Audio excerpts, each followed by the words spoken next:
special खाଇବା ହେଇଛି କ'ଣ ଖାଇବା ହେଇଛି ସୁନିଲ କହ ଟିକେ ତମ ତରଫରୁ କୁହ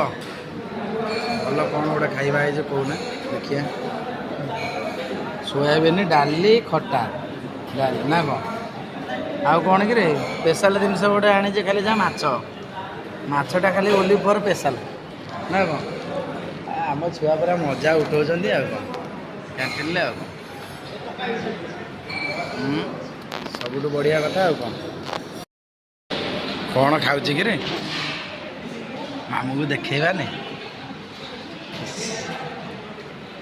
ଶୁଣିଲି ତମେ କ'ଣ ପାଇଁ ଅଲଗା ସବୁ ଖାଉଛ ସ୍ପେଶାଲ ଜିନିଷଟା କ'ଣ କି ସାଗର କୁହ ଏଇ ମାଛଟା ସେଇଥିପାଇଁ ଅଲଗା ଖାଉଛ ଖାଇଦିଅ ଆଣିଥିଲା କିଏ ପ୍ରଶାନ୍ତ ରାଉତ ସେୟାର କରିବ କିଏ ସାଗର ହାଣି ହୁଣାକି ଖାଉଛି କିଏ ସୁନିଲି